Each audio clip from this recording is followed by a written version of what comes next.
Hoje é dia de Depoimento Carioca, o programa que nós todos esperamos para conhecer melhor o Rio, sua história, sua memória.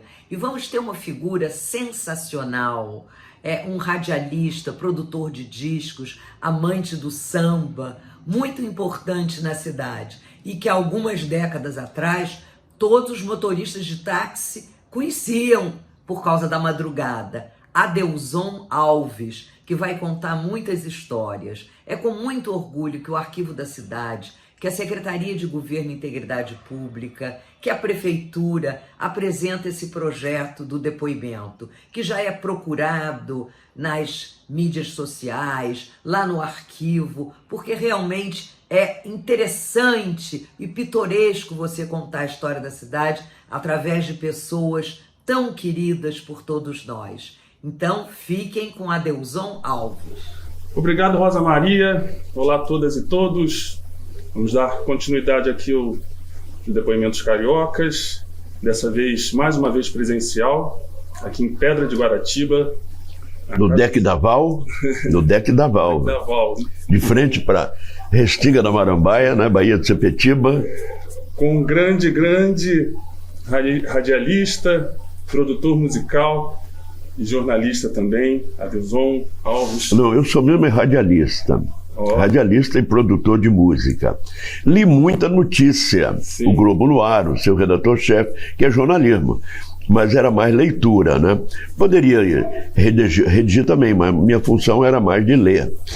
Você nasceu no dia 5 de setembro de 1939, em Cornélio Procópio, no interior do Paraná. É uma cidade no norte do Paraná. Então, queria que você falasse da tua infância na cidadezinha, como é que foi, você teve um contato com a música muito forte, e aí como é que foi o embrião também para você chegar no radialismo, toda essa trajetória? Minha infância talvez até 15 anos, por aí, era um lugarejo chamado Córrego do Lajeado, que é distrito de Cornélio Procópio. Congonhas, o distrito é Congonhas, e do lado o Córrego do Lajeado. E isso me marcou muito bem a minha infância, porque tinha uma família negra, né? Vizinha, amiga, seu Gregório, um negro com uma estatura, um ar de dignidade. A senhora, os filhos, e criaram um boizinho na mamadeira, e o boizinho se achava parte da família e entrava na casa. Tu imagina, ele foi crescendo e aí achava que podia entrar na casa. Quando a mãe espantava ele que ele virava para sair, tu já viu, né? E a panela, bacia, tudo para quanto é canto. Então eu nunca me esqueço disso, né? Lá no Córrego do Lajeado, e como uma região como é interior, tinha um traço cultural de grande parte do interior do Brasil, que são as folias de reis. Sim. Né? A folia de reis tem um lado musical, instrumental, são cantos tradicionais, né? E o meu tio Quincas, irmão do meu pai, era violeiro, bom violeiro de folia de reis. Então ele e um grupo de amigos, quando chega o Natal, né, eles saem, fazem uma peregrinação longa, um périplo longo, cantando aquelas cantigas, porque aquelas cantigas simbolizam a proteção contra Herodes, que Herodes manda perseguir a família, né? Quando os reis magos passam pela área do Herodes, procurando pelo menino, o Herodes disse: olha, quando vocês encontrarem, me avise que eu também quero homenageá-lo. E era mentira, porque ele era o mandante da região imposto por Roma, né? E São José, pai de Jesus, era da família do rei Davi. Se Roma não tivesse dominando a região, Herodes não seria nada e o rei seria São José. E Jesus, que era o filho do homem mais velho, a tradição judaica e desse tipo de gente, assume o filho do homem mais velho. Mas ele, desde cedo, disse que não, a missão dele era outra. Então, tem aquela famosa fuga para o Egito.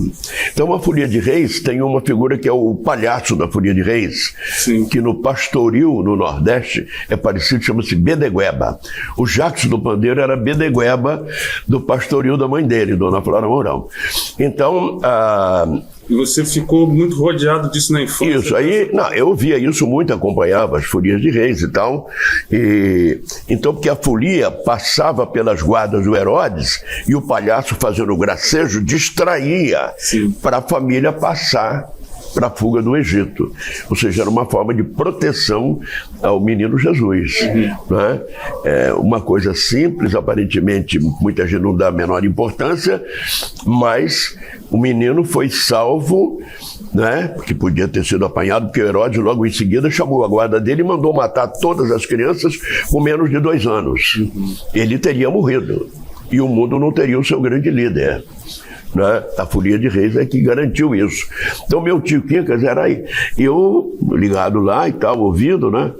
Meu pai e irmão acompanhava também. E era um grupo grande, vários violeiros, sanfoneiros, cavaquinhos, né? E tinham paradas marcadas em casas, né? Ali quando chegavam, já no final da tarde, aí tinha uma comida, pousavam, no dia seguinte almoçavam, saía de novo e rodava uma área grande. Então a minha ligação com a música propriamente dita, primeiramente foi por aí, né? Com meu tio Quincas. E, bom, aí... Depois você ia cantar em rádio também, lá em... Não chegou a cantar? Não, aí eu vou para o Cornélio Procópio já depois do ginásio e tal. De vez em quando a gente ia na rádio. A rádio convidava os alunos para fazer um programinha de criança e tal, papapá. E aí acabei me ligando e tive um grande mestre de rádio, Marcos Alberto, que era aquele tipo de radialista de interior que faz tudo bem.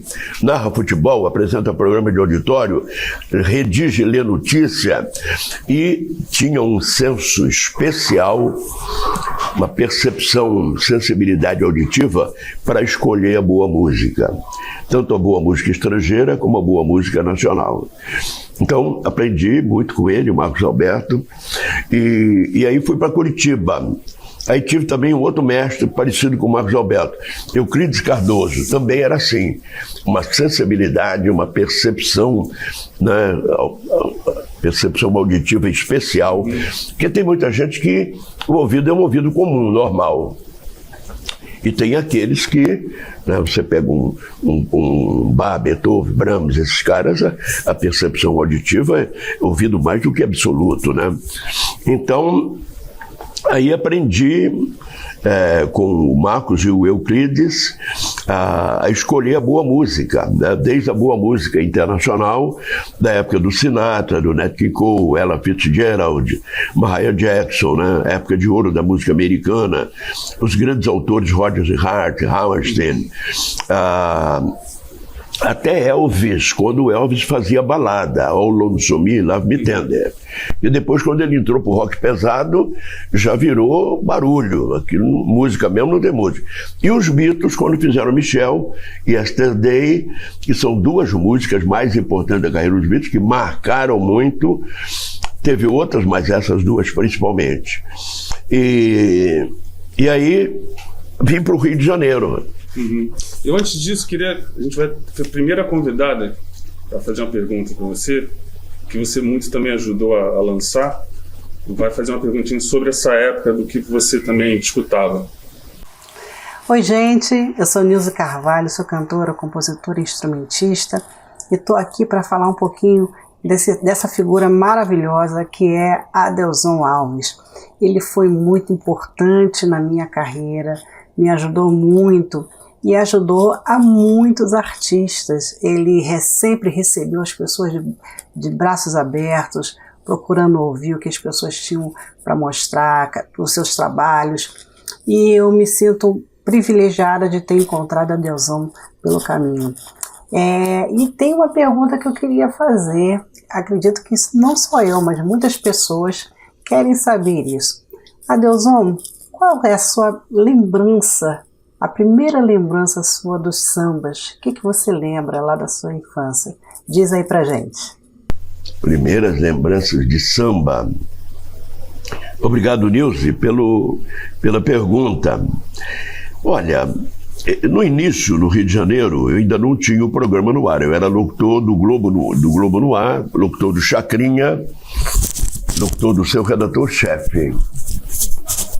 E, embora predominasse o iê, que era uma coisa que o seu Evandro Ribeiro, presidente da CBS, bancava para só tocar o iê, e marginalizou todo mundo. Ciro Monteiro, Silvio Caldas, Orlando Silva, Carlos Galhardo, Gilberto Alves, Elisete Cardoso, marginalizou todo mundo, mano. Mas tinha o samba urbano carioca, o samba do Ataúfo Alves, por exemplo, porque o Ataúfo não é um samba de morro, né? Ele é mineiro, a característica, inclusive melódica dele, é um pouco diferente de um samba do Candeia, de um Cartola, né? Aí tinha o samba do Ataúfo, tinha o samba também de um cara chamado Monsueto Menezes, grande compositor, né? Se você não me queria, não devia me procurar. Grande compositor. Ele era um compositor urbano. Ele morava ali no Balança, mas não cai. Ele não era do Morro de Mangueira, nem lá dos subúrbios das escolas, né? Como Mocidade, como Portela e tal. Monsueto Menezes. Aí tinha os compositores que tocavam na noite, porque essa época, a noite do Rio de Janeiro era a maior noite do mundo. Artistas de Hollywood vinham passar final de semana no Rio de Janeiro. O Jorginho Guinle, filho da família Guinle, que chamavam de playboy, e o pai dizia, não, ele não é playboy. Ele traz para cá, para o nosso hotel, as grandes figuras do mundo, do cinema. Ele ia para Hollywood e ficava amigo daqueles atores famosos. Porra, e o Copacabana Palace já era famoso no mundo. Então aqueles atores adoravam vir passar um final de semana diante da praia de Copacabana, que era a mais famosa do mundo também, se hospedar no Copacabana Palace a 0800, porque o que promovia, o que dava de marketing ao Copacabana não era brincadeira, né? Para você ter uma ideia, inclusive o Cantinflas, sabe quem foi Cantinflas? Cantinflas Mário Moreno, foi o maior cômico do cinema mexicano. Barrou Hollywood na época, que tinha o Gordo e o Magro, que eram sensacionais. Gordo e o Magro, você lembra, né? Pois é. O Cantinflas era amigo do Capitão Asa. Sabe quem era o Capitão Asa? Claro. Capitão Asa foi a Xuxa dos anos 60.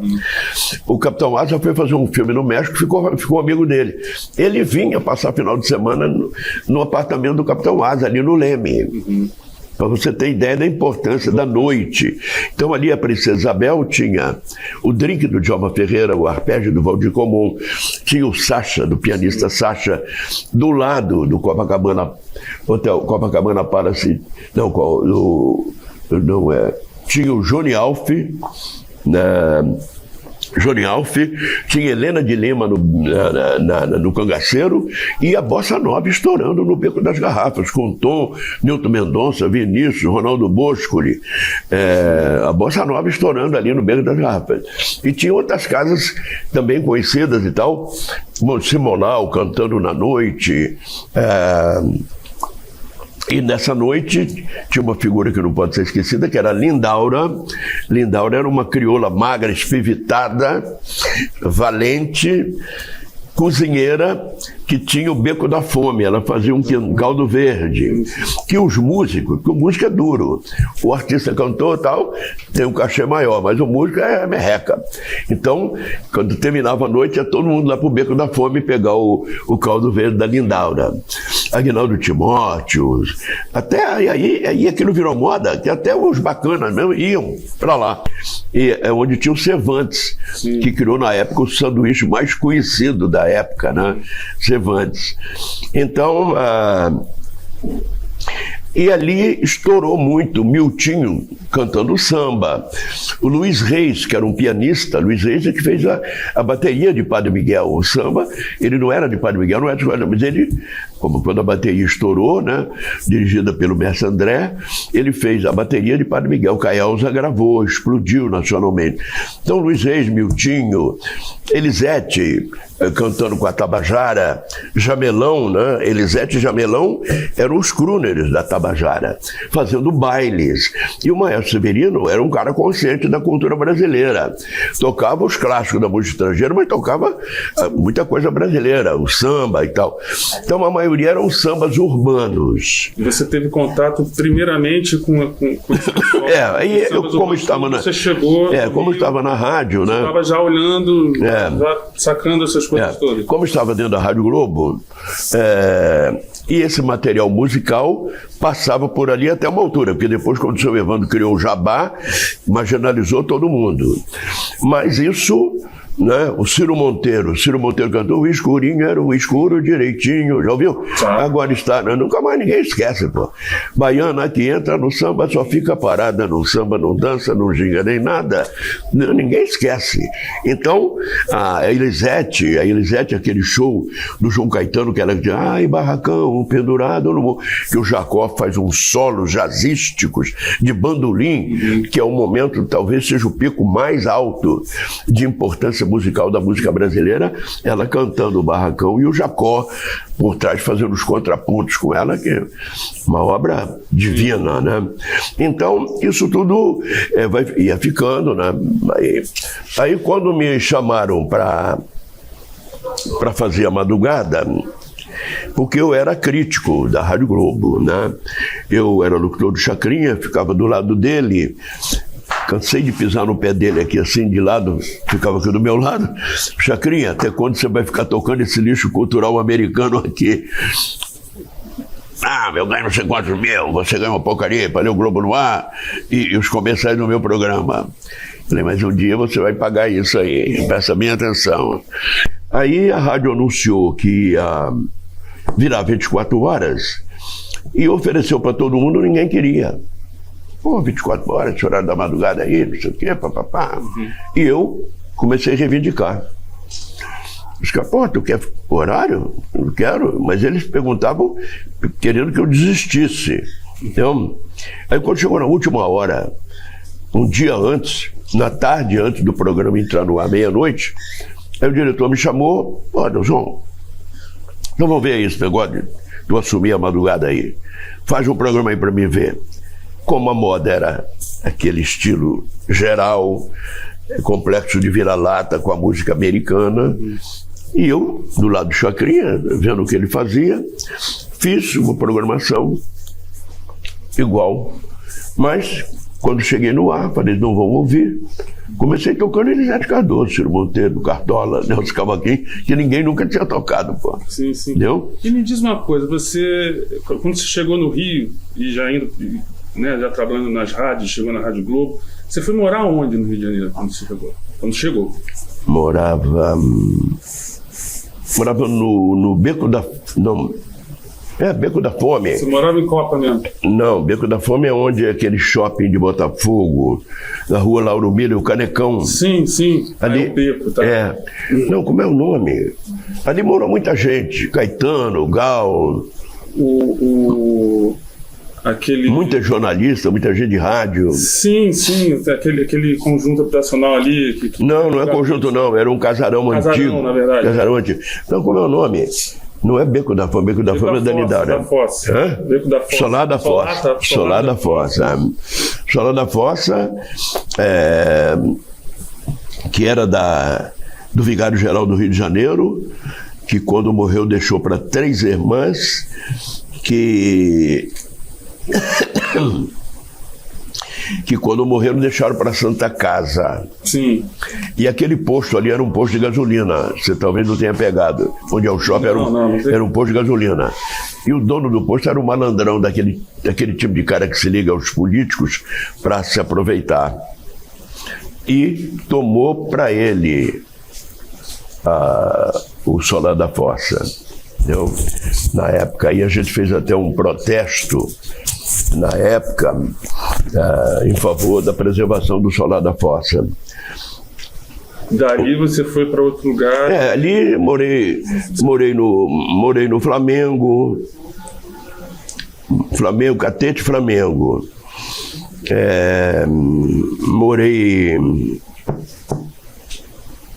Morei também em Ipanema, na rua ali da Praça General Osório, como é o nome da rua, Bom, é ali perto da Praça General Osório.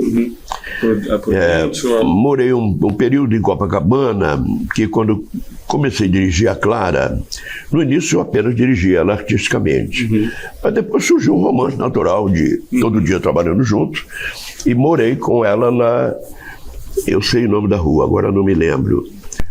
E então... Você ficou mais na Zona Sul mesmo, então? Fiquei mais na Zona Sul, mas como radialista, minha vida era no subúrbio, era na Mangueira, na Portela, entendeu? Que eu levava muito a Clara para a casa da vovó Maria Joana Rezadeira, a mãe de santo do Império, que preservou o jongo, e para a quadra da Portela, entendeu? E para a casa do Candeia, em Jacarepaguá, na Rua Albano, que na casa do Candeia é que eu dizia para ela, eu ficava por trás dela, dizia, aquele ali é o Manasseia, não decora só a música dele e a letra, decora ele dizendo a música dele, que o autor ele diz a música de uma maneira que ninguém diz. Aquele ali é o Chico Santana, decora ele, a alma dele cantando a música dele, como o Candeia, o Wilson Moreira estava chegando na época de Padre Miguel. Então, porque o Candeia ele tinha uma liderança no meio. Então, na casa dele, na Rua Albano, tinha gente de Padre Miguel da Mangueira, Darcy da Mangueira. Foi o Darcy da Mangueira que me levou lá para a casa do Candeia. E então aí a minha vida mesmo propriamente pessoal, embora dormisse, né, mas ficava entre já ia para a rádio. Sim. E quando passei a produzir disco, a Odeon era ali no final da Rio Branco, né? Era ali a Odeon. E aí, do estúdio para a rádio. Aí ia dormir. Mas quando acordava que não tinha produção de disco, eu ia para a casa do Cartola, Carlos Cachaça, casa do Candeia, levava... Enfim, eu fazia um apanhado, não só para o meu governo, no próprio programa, né? Como também aí, no caso da produção de disco, com relação à Clara, né? Preocupação de o disco... o trabalho dela ter uma ligação correta, sincera com o meio, né? Porque muita gente pega a música e grava. Eu não, levava ela lá, ela conhecia os autores, ficava amiga pessoal dos autores, entendeu? Agora, essa é uma das razões da carreira dela dar certo. Sim. Primeiro, ela era uma grande cantora, uma grande voz, isso é outra coisa. Mas tem muita grande cantora, grande voz, que se não for produzido direito, não vai a lugar nenhum. Qualquer artista, né? Se não tiver uma produção decente, não vai. Agora a pergunta do radialista, compositor, pesquisador, Adevanir Fumeiro. Alô, meu compadre Adeilson Alves. Salve, salve, salve. Saravá para quem é de Saravá. Uma perguntinha para você, meu compadre. Eu gostaria de saber como é que surgiu esse apelido aí, esse amigo da madrugada. Adeilson Alves, o amigo da madrugada. Responde aí pra gente, meu compadre. Forte abraço. Vai na fé. Salve, salve. Adevanir dos Santos Fumeiro. Eu e Clara somos padrinhos de uma filha dele, Roberta. Então a gente tem uma ligação muito estreita, desde aquela época até agora. Olha, eram os diretores de programação, no meu caso o Mário Luiz, que tinham essa mania de botar amigo no nome do apresentador. Ou seja, que o apresentador é amigo do público. Né? Você ouve a Tupi para você ver. Toda hora o cara fala amigo, Antônio Carlos, aquela turma toda. Então, não fui eu que fiz isso. Foi ele, o Mário Luiz. Eu não vi. Quando eu entrei no ar, estava a vinheta lá. Adeilson Alves, amigo da madrugada. Eu levei até um susto. Então, foi o meu diretor, Mário Luiz, né, que foi o maior diretor de broadcasting do rádio brasileiro, porque a Rádio Globo naquela época era a maior rádio do Brasil. Né? Então,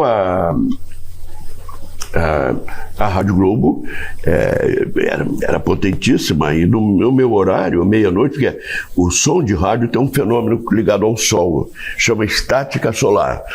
Durante o dia, a estática solar corta a propagação do raio do sol, corta 50%. Então, Rádio Globo, Tupi, as grandes rádios aqui, durante o dia, o som chegava a Juiz de Fora, a Volta Redonda,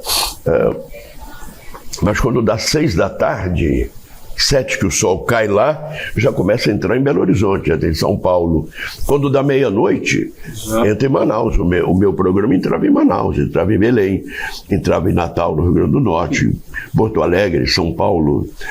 E essa que foi a grande sorte do pessoal de samba, porque eu sou um radialista, né? Inicialmente radialista, mas radialista com consciência político-cultural, né?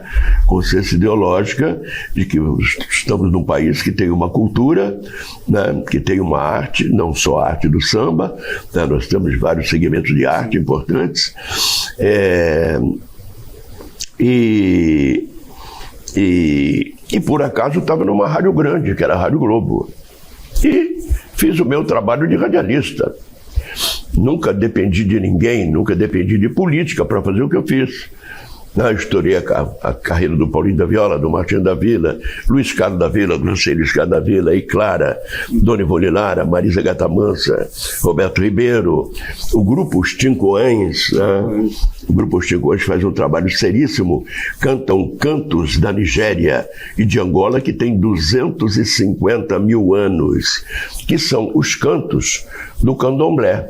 É o gospel, é o espírito do culto negro.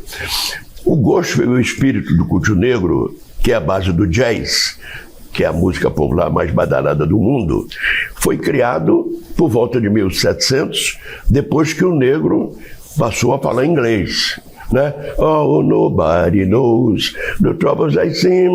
É um deles, o 600 o a partir de 1700, em inglês. Os Tincoães cantam cantos da África de 250 mil anos, Yorubá arcaico e Quimbundo arcaico. Antropologicamente falando, é a coisa mais importante da música brasileira, o grupo Os Tincoães. Sim, sim. Então, e dei sorte de estar, fui convidado para ir para Odeon. Eu ia te perguntar como é que era o clima dos estúdios na Odeon, né, no caso. Como é que era o clima de gravação nessa época aí, com todos esses que você produziu, os recursos que tinham no Rio de Janeiro na época? Inicialmente houve um estranhamento, porque, por exemplo, compositor de morro, ritmista de morro, não entrava em estúdio. Mas eu era ligado ao conjunto Nosso Samba, que até hoje é o melhor conjunto de samba que tem. Nenhum chega nem perto, mas não é por nada, nenhum privilégio, não, que eles tinham um fenômeno que você entende melhor com as duplas sertanejas. As duplas sertanejas que dão certo é porque são irmãos, por causa do DNA da garganta. Tunico e Tinoco, irmãos. Tinham Carreiro e Pardinho, não era, mas tinha afinidade. Zico e Zeca, Liu e Léo, enfim, a maioria, Chitãozinho e Chororó, irmãos. Eles eram 7 moleques criados jogando bola, soltando pipa no Morro da Providência, atrás da Central, de famílias diferentes, mas tinham as vozes irmãs. Então, quando cantavam em conjunto, o timbre, nenhum conjunto de samba tem esse timbre. E você podia pegar qualquer um deles e botar na frente para fazer solo. A maioria dos conjuntos de samba só tem um que pode fazer solo. O resto, a voz meio gato espremido, entendeu? Então, eu já dirigi o conjunto do samba. Quando fui chamado para dirigir a Clara. E como eu tinha um projeto de samba para ela ia precisar de um bom conjunto de samba atrás. Então liguei eles a ela. Então eles já entravam para produzir os discos. Então, quando a gente foi gravar o Baiana, o primeiro, Baiana, Baiana boa, gosta de samba, nunca tinha acontecido aquilo dentro de um estúdio. Entravam os músicos da ópera do Teatro Municipal, Parece, Vidal, aqueles espalas. quando ela abriu o bico, primeiro que eu já fazia isso no estúdio da rádio, aí montei dentro do estúdio da gravadora. Até então, eles estavam só prestando atenção. Quando ela abriu o bico, ei, baiana, houve um tipo de um, explodiu uma bomba atômica dentro do estúdio da Odeon. Aí era cara aparecendo, tudo era porta, janela. Porra, o que é isso? O que é isso? O que é isso? Mas também não me chatearam.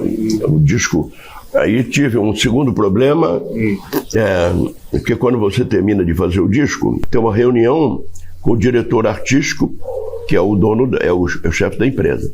Ele quer saber o que você fez.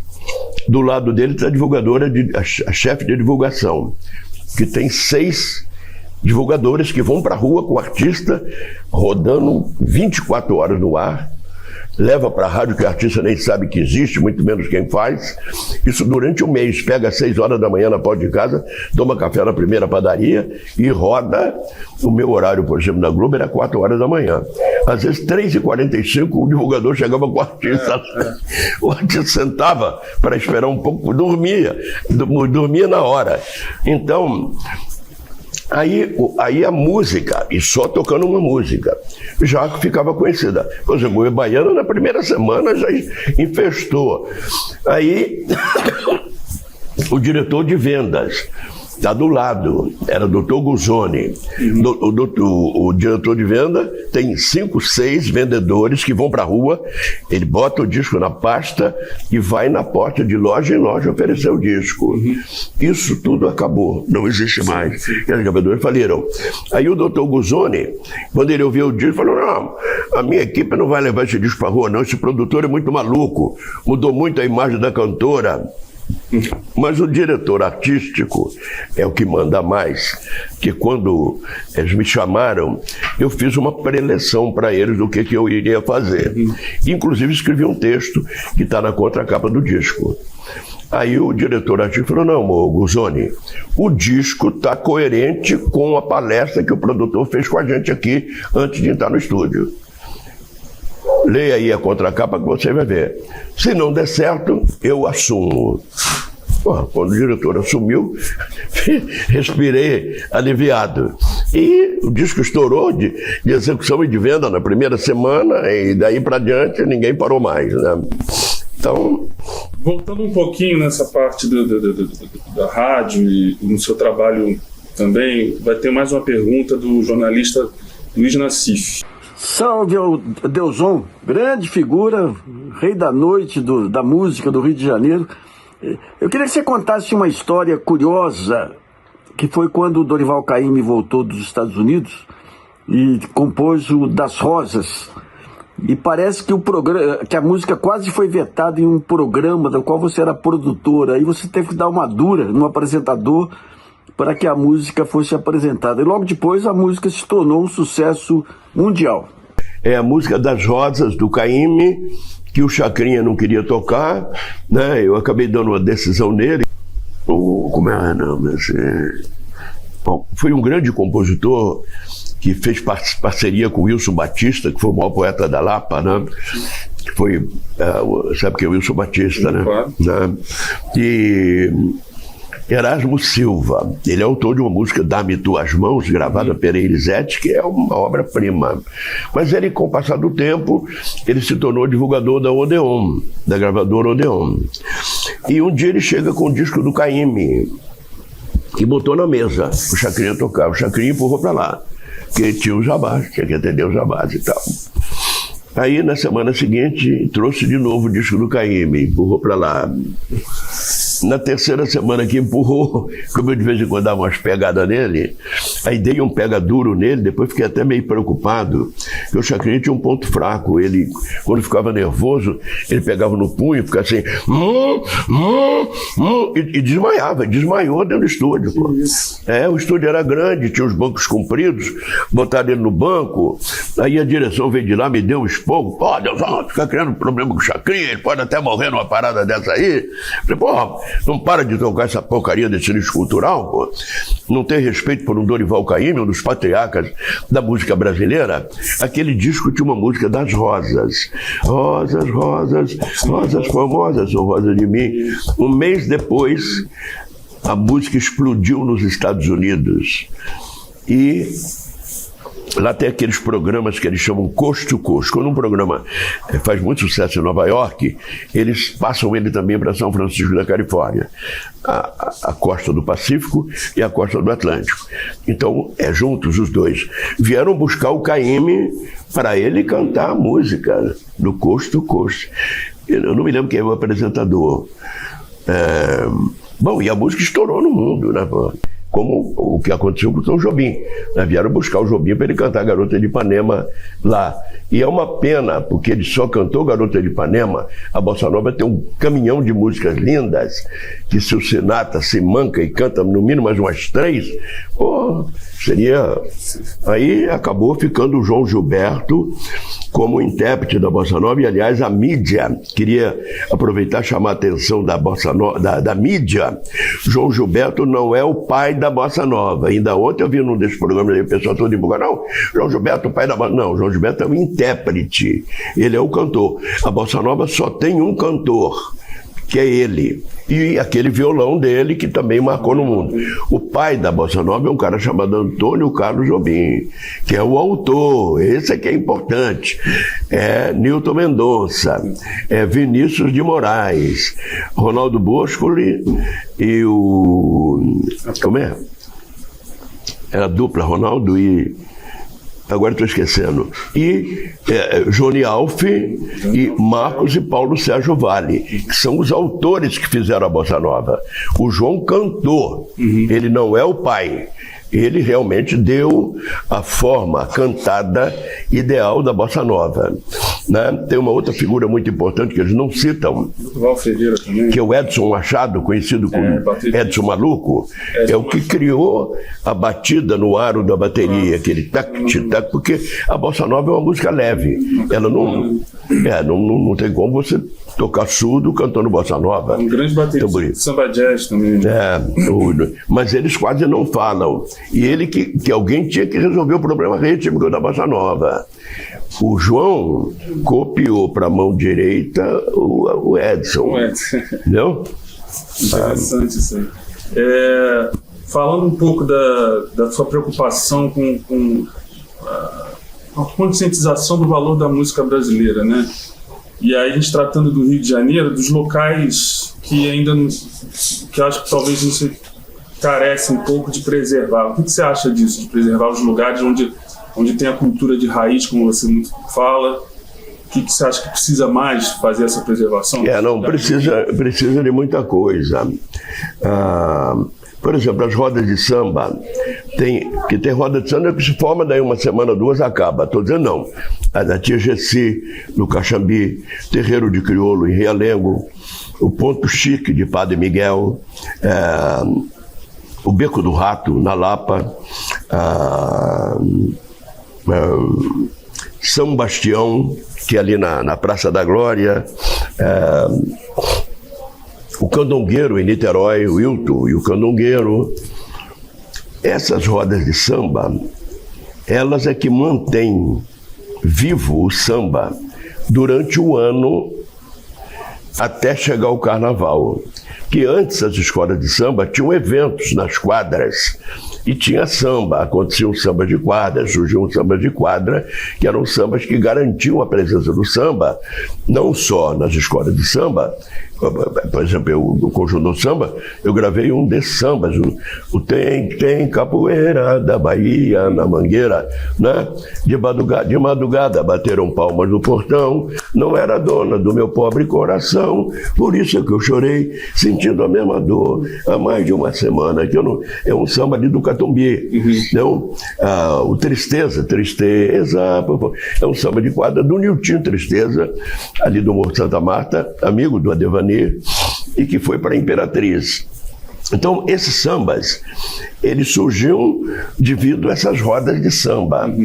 né, que aconteceu nas quadras, que iam até o carnaval. Hoje não. Hoje as escolas de samba, depois que passa o carnaval, elas fecham as portas, e são essas rodas de samba que mantêm viva a memória do samba na cidade do Rio de Janeiro. Eu estou até fazendo um apanhado para me estudar bem isso aí, para até criar um projeto, tipo, por exemplo, o problema da roda de samba é pagar um músico, entendeu? Um dia que dá um bom público, dá para pagar todo mundo, mas e o dia que não dá?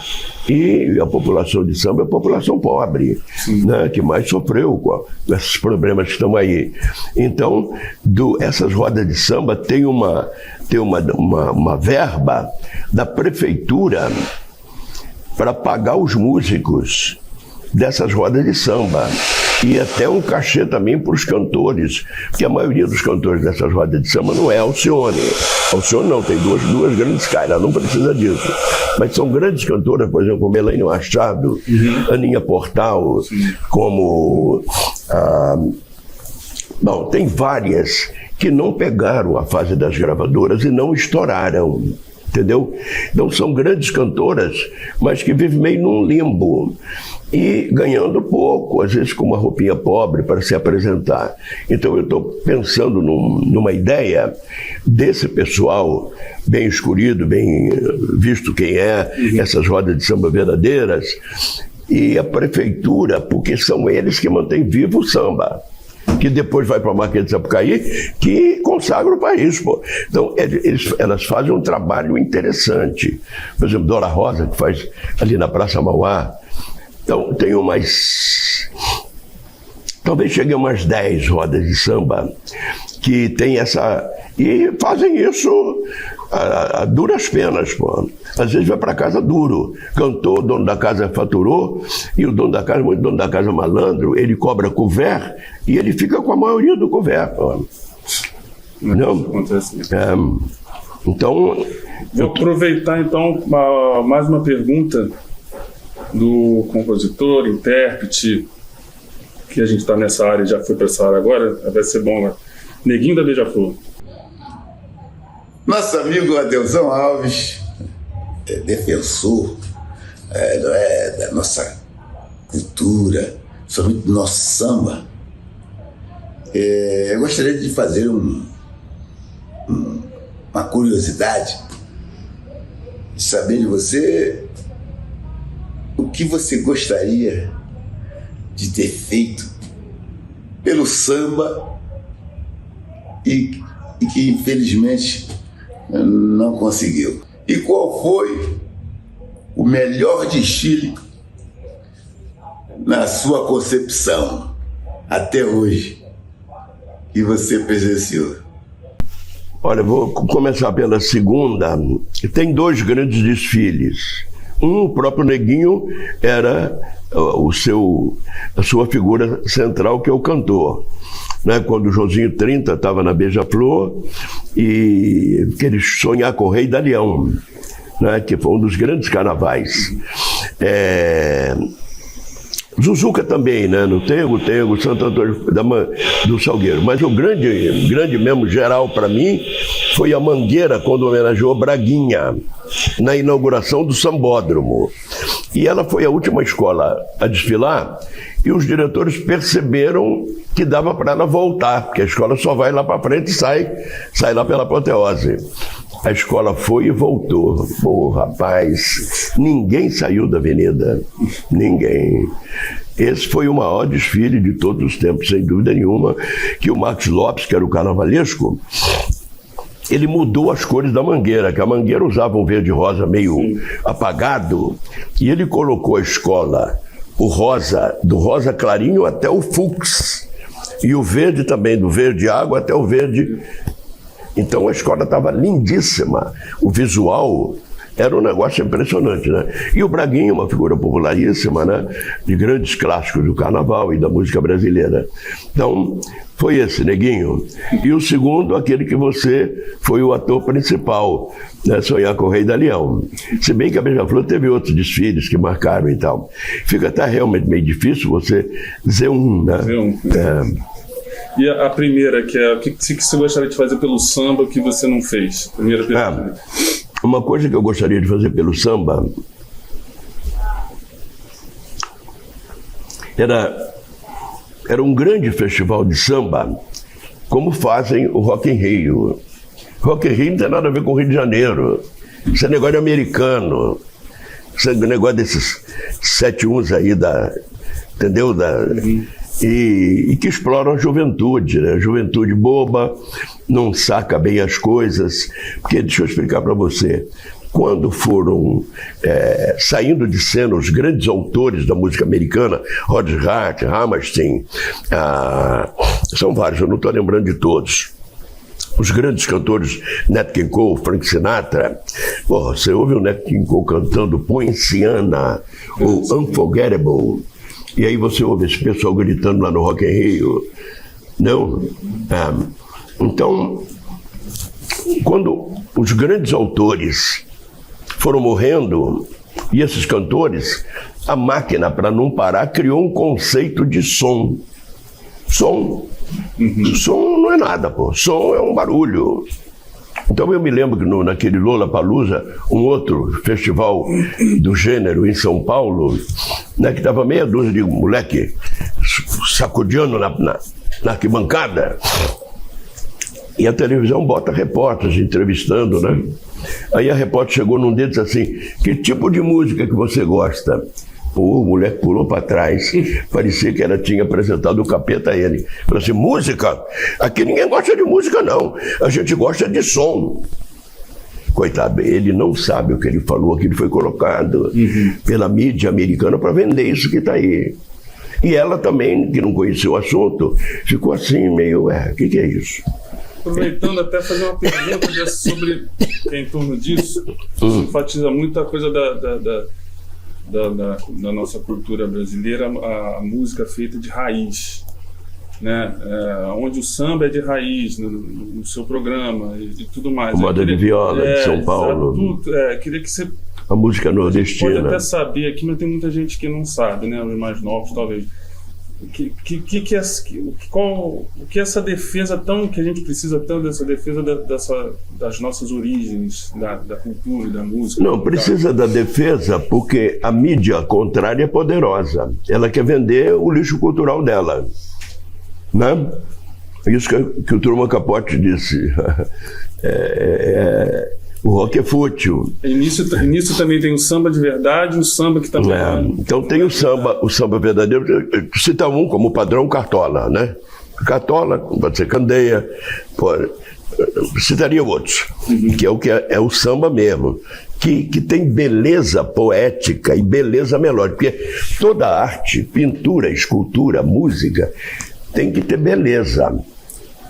Se tiver feiura, não agrada, não, tem que ter beleza. Então, tem que ter beleza melódica e beleza poética. Então, você vê as rosas não falam do Cartola, né? A beleza melódica é um negócio. O mundo é um moinho, né? A alvorada no morro, enfim, Candeia, os vários sambas dele de beleza melódica, com Walter Rosa. Então, na música sertaneja de São Paulo, por exemplo, tem um cara chamado Zé Fortuna. Zé Fortuna é um gênio, meu irmão. Ele falando de tropas e tropeiros, boiadas e boiadeiros, é um negócio de gênio poético. Não é essa baboseira que você vê aí, um montão de palavras numa frase que não dá métrica, não tem sonoridade, entendeu? Zé Fortuna e Carlos César, a parceria. Tem outros, né, o Goiá, que foi uma moda de viola muito conhecida. Que saudade imensa do campo e do gado. É uma obra-prima, pô. E só para citar um, porque tem outros, tem Carreirinho, tem da moda de viola de São Paulo. O Goiá, esse que eu citei, Goiá. Tem Raul Torres, né? Raul Torres e João Pacífico. Bom, e aí a música nordestina, né? A música nordestina, que ontem estava vendo esse programa de criança cantando na TV Globo, uma menininha desse tamanho cantou Asa Branca, bicho. Porra, ficou todo mundo de pé. O público teve um negócio assim que passou por... negócio impressionante, pô. O auditório entrou em delírio. A música que o Gonzaga começou a vida dele, Asa Branca. Dele, Humberto Teixeira, aí tem o doutor Zé Dantas, que é o autor da Volta da Asa Branca, e de outros teatros, Zé Marculino, que é um gênio da... Você já deve ter ouvido: todo o tempo que eu tiver para mim é pouco, vai dançar com meu benzinho numa sala de... E outros clássicos. Zé Marculino e um cara chamado Rosil Cavalcante, que fez a música chamada Tropeiros da Borborema, que é uma música, bicho. É uma história sociológica com grande beleza poética e melódica, traçando a história da Paraíba, do interior da Paraíba, Campina Grande, entendeu? Que é do Rosil Cavalcante, um cara que era vice-governador da Paraíba, chamado Raimundo Asfora. Ele é o autor da letra. Porra, é uma obra que não tem nenhuma música melhor do que em lugar nenhum do mundo. Lugar nenhum do mundo, entendeu? Mas, infelizmente, a mídia comercial, né, que não está preocupada em levar cultura, levar arte, levar beleza melódica e poética para o público. Né? Está preocupada em vender. Vender para... através dessa música, vender cerveja, vender isso, vender aquilo, papapá. Não são pessoas preocupadas com a arte, com a cultura. Né? E um país sem arte, sem cultura, ele perde a personalidade. Reta final agora, Deusão. Qual é o maior carioca que você conheceu, ou uma carioca? Olha, um carioca que eu admiro muito, já morreu.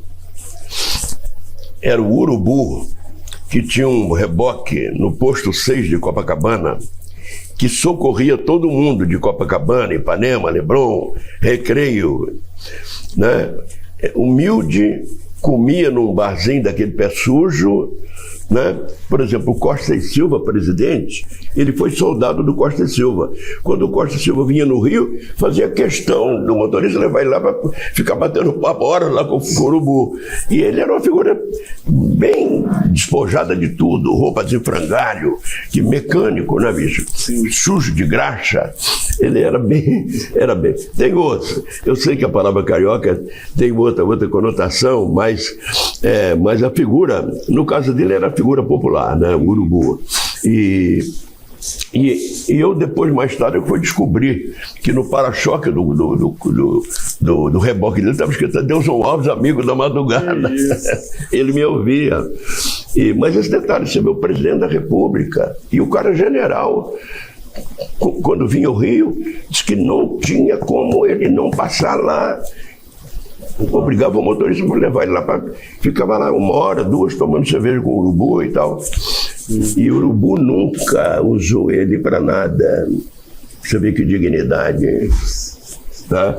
O presidente ia lá, ele podia dar um botezinho qualquer no presidente. Presidente, me arruma outro reboque aí, ou coisa assim. Não, continuou o Urubu.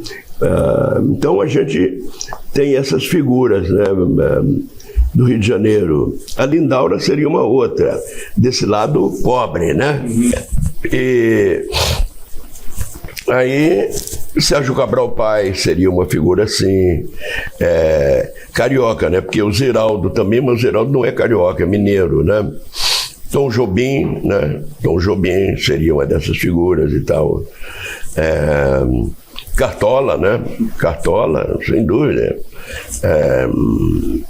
Agora, Eu tinha um outro amigo meu, Candonga, Sérgio Candonga, sabe quem foi, não? Não, sério. Candonga era um cara que pesava 219 quilos e ele adorava samba e ele foi segurança do Castor de Andrade. Mas na avenida, que no começo a imprensa ia muito na saída, da entrada da escola, atrapalhava a escola entrar. Ele se postava ali na frente, abria os braços e a rapaziada deixava a escola entrar.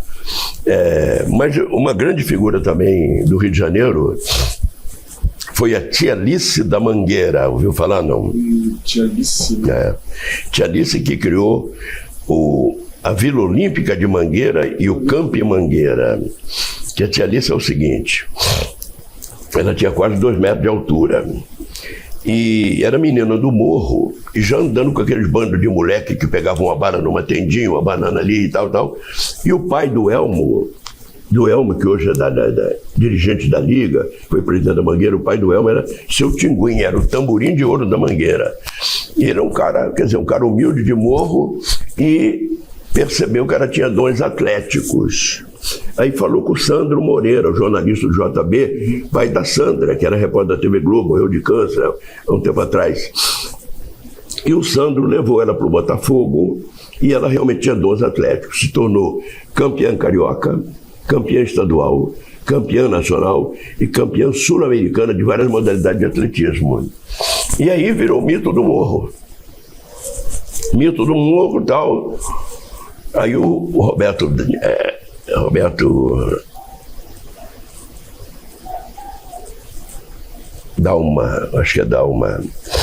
se candidatou à eleição da Mangueira, mas só tinha voto na parte mais de elite.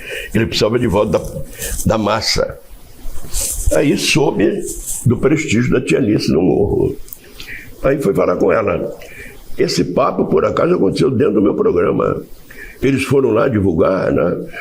E ela falou para ele assim: se você me der a chave da quadra durante os dias de semana para ficar comigo, para mim botar os meninos do morro para aprender esporte, folclore, comigo eu te apoio. Caso contrário, não. E ele ganhou a eleição e entregou a chave a ela. E ela, como tinha muito prestígio no meio esportivo, né, professor de vôlei, de basquete, ele foi de tudo quanto é modalidade, ela foi convidando eles, que formou a Vila Olímpica da Mangueira, que de repente aquilo tomou um vulto que explodiu, tudo quanto é pai queria mandar o filho para lá. Aí ela criou o Camp Mangueira, formou mais de 1.000 alunos, office boys. A Xerox apoiava ela, formou e empregou mais de 1.000 alunos, tirou 1.000 moleques do perigo do morro. Bairro preferido? Bom, eu não posso trair a minha pedra de Guará. Eu gosto da pedra, nós moramos na pedra, que moro num cantinho tranquilo e tal, sob proteção da Nossa Senhora de Desterro, né? Nossa Senhora de Desterro é a Nossa Senhora de Mariupol, que está destruída lá na Ucrânia, né?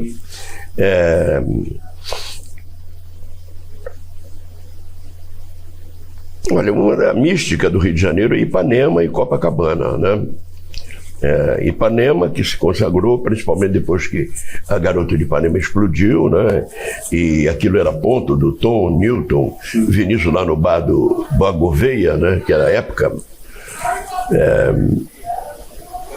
e que se notabilizou mundialmente por causa da música, né? Garota de Ipanema. Mas eu tenho um pouquinho de preferência pelo Botafogo, porque a Enseada de Botafogo tem o Pão de Açúcar de um lado e o Cristo do outro, né? As duas melhores imagens do Rio de Janeiro estão ali em Botafogo, né? E que é uma pena, né? Porque entra tubulão de esgoto in natura ali. A praia de Botafogo era para ser limpa como o banheiro da casa. Só aquilo sendo limpa, né? Como também Copacabana atrairia de turismo. Sim. Mas não, eles nem, como o caso do Canal do Cunha, atrás do Complexo da Maré, né? O cara sai do Galeão, ele olha do lado do carro e tem o Canal do Cunha, uma vergonha, né?